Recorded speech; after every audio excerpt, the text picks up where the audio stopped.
മോദിയെയും ബി.ജെ.പിയെയും ആരോപണ വിധേയരാക്കിയും കൂട്ടിൽ കയറ്റി നിർത്തിയും കുറ്റം പറഞ്ഞും നടന്ന കേജ്രിവാളിന് ഇപ്പോൾ കേന്ദ്രത്തിന്റെ എട്ടിന്റെ പൂട്ട്. കഴിഞ്ഞ ദിവസമാണ് തന്റെ ആരോഗ്യ പ്രശ്നങ്ങൾ കാരണം തനിക്ക് 7 ദിവസം കൂടി ജാമ്യം അനുവദിക്കണമെന്ന് കേജ്രിവാൾ അപേക്ഷിച്ചത്.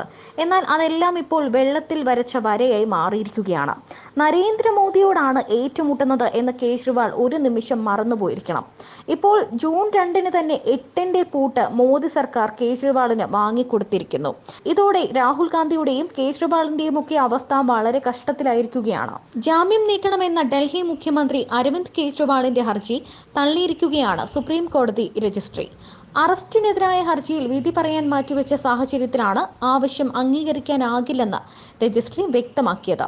സ്ഥിരം ജാമ്യത്തിന് വിചാരണ കോടതിയെ സമീപിക്കാൻ കേജ്രിവാളിനോട് നിർദ്ദേശിച്ചിട്ടുണ്ട് എന്നും കോടതി ചൂണ്ടിക്കാട്ടി. ഇതോടെ ജൂൺ 2 തന്നെ അദ്ദേഹത്തിന് തിഹാർ ജയിലിൽ കീഴടങ്ങേണ്ടി വരും. ആരോഗ്യ പ്രശ്നങ്ങൾ മുൻനിർത്തിയാണ് ഇടക്കാല ജാമ്യം നീട്ടി നൽകണമെന്നാവശ്യപ്പെട്ട് കേജ്രിവാൾ ഹർജി സമർപ്പിച്ചത്.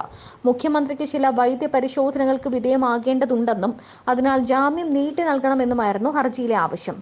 അറസ്റ്റിന് ശേഷം കേജ്രിവാളിന്റെ ഭാരം 7 കിലോ കുറഞ്ഞുവെന്നും ശരീരത്തിലെ കെറ്റോണിന്റെ അളവ് വളരെ കൂടുതലാണെന്നും ഹർജിയിൽ ചൂണ്ടിക്കാട്ടിയിരുന്നു. ഇതെന്തെങ്കിലും ഗുരുതര ആരോഗ്യ പ്രശ്നങ്ങൾ കാരണമാകാം. മാക്സ് ആശുപത്രിയിലെ ഡോക്ടർമാർ അദ്ദേഹത്തെ പരിശോധിച്ചിരുന്നു.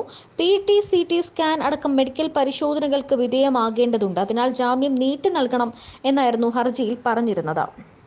മദ്യനയ കേസിൽ മെയ് 10 കേജ്രിവാളിന് കോടതി ഇടക്കാല ജാമ്യം അനുവദിച്ചത്. 21 ദിവസത്തേക്കായിരുന്നു ജാമ്യം നൽകിയത്. 7ാം ഘട്ട പോളിംഗ് അവസാനിക്കുന്ന ജൂൺ 1 വരെയായിരുന്നു ഇടക്കാല ജാമ്യം. തിരഞ്ഞെടുപ്പ് ഫലം വരും വരെ ജാമ്യം നൽകണമെന്ന് ആവശ്യപ്പെട്ടെങ്കിലും ജൂൺ 2 തിരികെ കീഴടങ്ങണമെന്ന് സുപ്രീം കോടതി നിർദ്ദേശിക്കുകയായിരുന്നു. അതേസമയം മദ്യനയ അഴിമതിയുടെ പ്രധാന സൂത്രധാരകനാണ് അരവിന്ദ് കേജ്രിവാൾ എന്നാണ് ED കോടതിയിൽ വാദിച്ചത്. കേസിലെ പ്രധാന പ്രതിയായ വിനോദ് ചൗഹാനുമായി കേജ്രിവാൾ നേരിട്ട് ബന്ധപ്പെട്ടിരുന്നുവെന്നും എൻഫോഴ്സ്മെന്റ് ഡയറക്ടറേറ്റ് ചൊവ്വാഴ്ച ദില്ലി കോടതിയെ അറിയിച്ചിരുന്നു. കേജ്രിവാളും വിനോദ് ചൗഹാനും തമ്മിൽ നേരിട്ടുള്ള സംഭാഷണങ്ങൾ തങ്ങളുടെ പക്കലുണ്ടെന്നും EDക്ക് വേണ്ടി ഹാജരായ പ്രത്യേക അഭിഭാഷകൻ സൊഹൈബ് സൊഹൈൻ പറഞ്ഞു. കേസിലെ അനുബന്ധ കുറ്റപത്രം സമർപ്പിക്കുന്നതിനിടെയാണ് അന്വേഷണ ഏജൻസി കോടതിയിൽ ഇക്കാര്യം വ്യക്തമാക്കിയത്. ഡൽഹി സർക്കാരിന്റെ മദ്യനയം രൂപവൽക്കരിക്കുന്നതിലും നടപ്പാക്കുന്നതിലും അഴിമതിയും കള്ളപ്പണം വെളുപ്പിക്കലും നടന്നുവെന്നാണ് കേസ്. അഴിമതിയുടെ രാജാവും പ്രധാന സൂത്രധാരനും കേജ്രിവാൾ ആണെന്നാണ് EDയുടെ വാദം.